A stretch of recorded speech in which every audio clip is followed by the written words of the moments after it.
Hi, I'm Lisa Wysocky with Colby's Army, and this is my friend Bob. He's a therapy cat here at Colby's Army.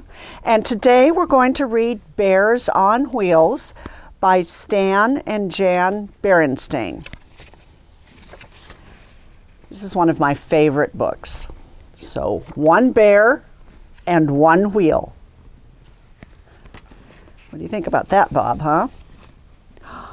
One bear on one wheel. Bob, do you think you could do that? Could you ride a one-wheeled bicycle? I don't think I could.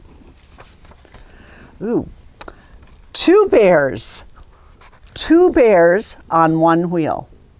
That's exciting. Oh my goodness. Three on one and four on one. I think, Bob, we're learning how to count here. I think that's what's going on. I think we're learning how to count. Oh my goodness. Four bears on one wheel and one bear on two wheels. I like the two-wheel bike. I think I'd feel safer. Four on two and one on one again. Bob, this is pretty exciting, isn't it? This is a pretty good book. One on one and three on three. Wow. Okay. Ooh. None on four. Look what happened. And four on none. Bob's getting very excited here. Four on none. I think they all fell off their bike. Oh, one on one again.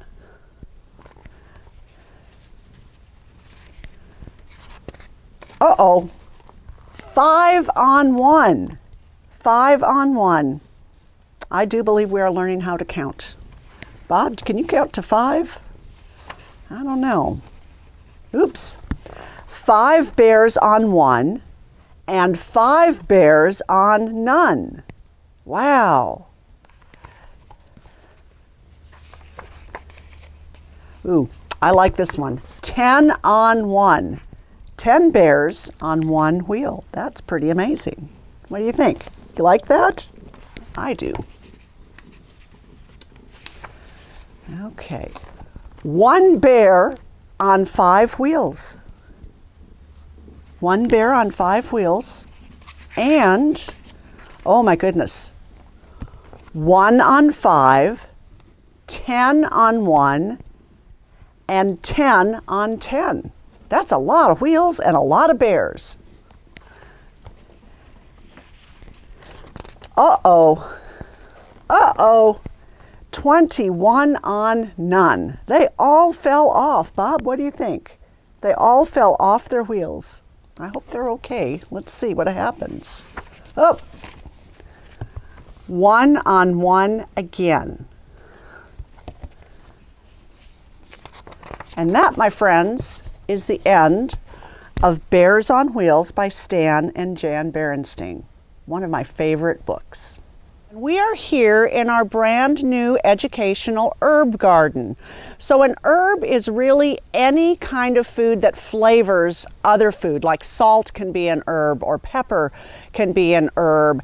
Garlic can be an herb, onions can be an herb. So anything that you use to put on your food that to flavor it or make it taste a little different is an herb. And so we have some really interesting herbs right here.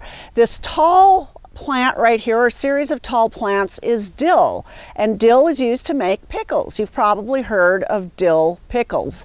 So dill is a very feathery type of plant, and you'll just take a stalk and you can put it in the pickle juice, and when it pickles, it starts to taste like dill. And so we have a lot of dill right here.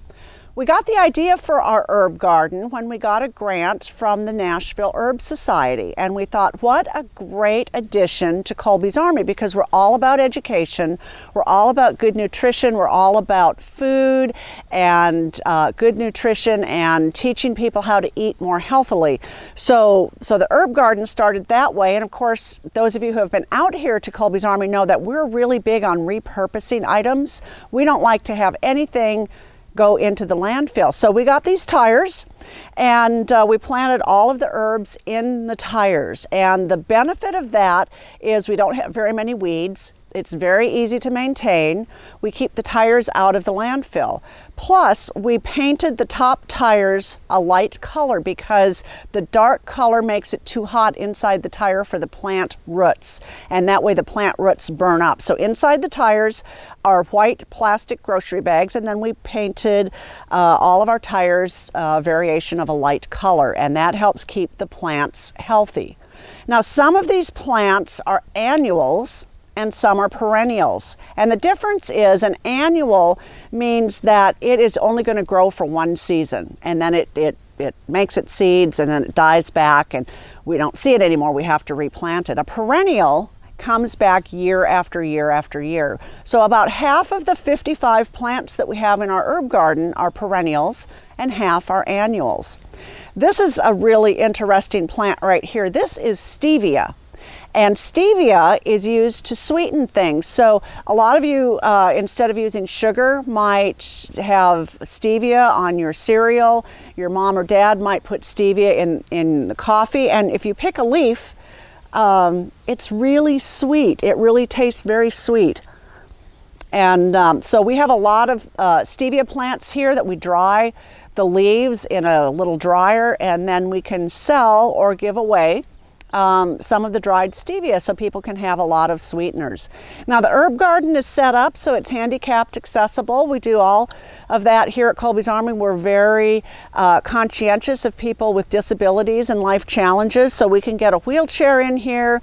There's some seating. And back here in the middle of our herb garden, we have two very odd things.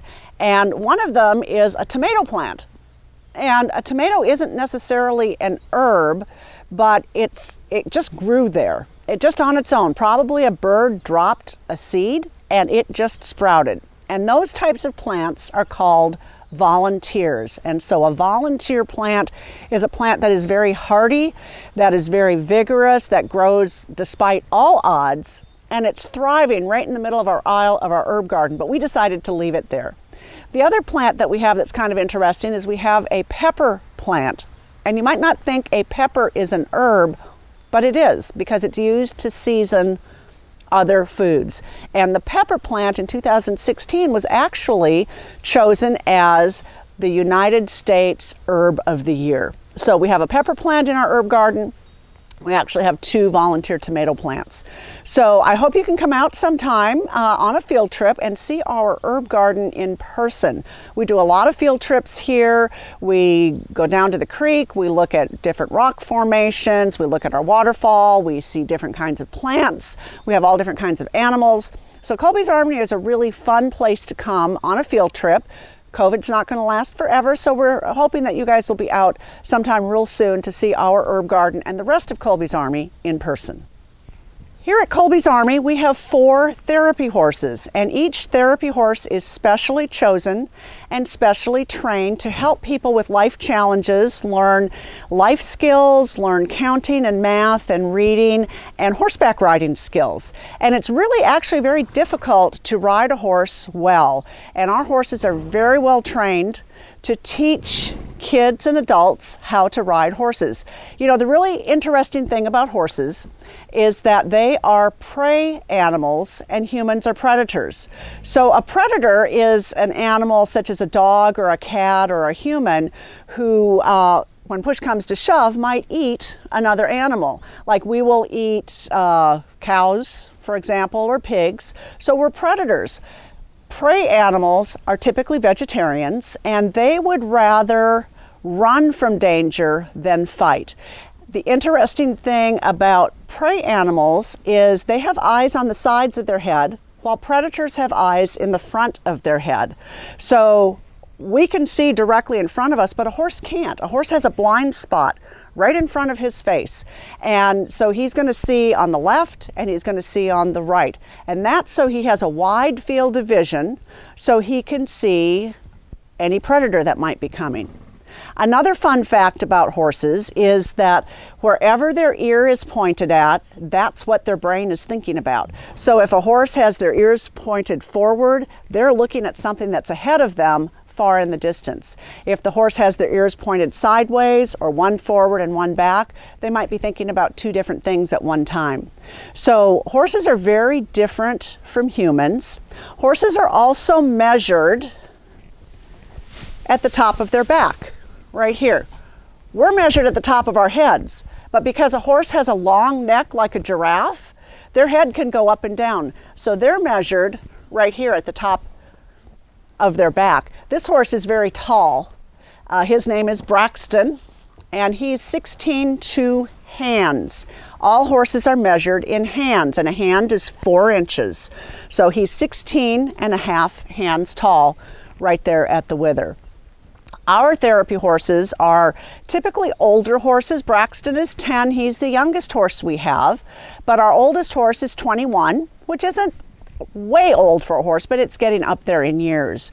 But it just goes to show that just because a horse is young or old or fat or thin or tall or short, they can all be really wonderful therapy horses, and they all have specific skills that they bring to Colby's Army and to our people who work with the horses. So some horses are very nurturing, some are more difficult to work with. They give you a little bit of a challenge. It's just like people. Every horse has their own personality and their own skill set, their own likes and dislikes, just like people. And we have to learn how to work with the horse, and in that way we can learn more about ourselves and learn how to better work with people.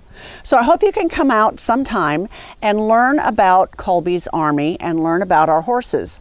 A really good opportunity to do that is during our annual yard sale. It's always the third Saturday in October. This year, in 2020, it's October 16th and 17th. We're making it a 2-day event, so it will be Friday and Saturday from 9 a.m. to 2 p.m. We think it's the largest yard sale in Cheatham County. We've got rock bottom prices, and it helps us keep going. It helps provide the funding that we need to keep going and pay our fixed costs such as mortgage, insurance, horse care, utilities, all of those kinds of things that we have to pay every month just to keep our doors open. Plus, it's a lot of fun to find a treasure that somebody else has discarded, and it works with our mission of keeping things out of the landfill. And I hope that you will come October 16th and 17th to our yard sale. You can learn more about us online at colbysarmy.org.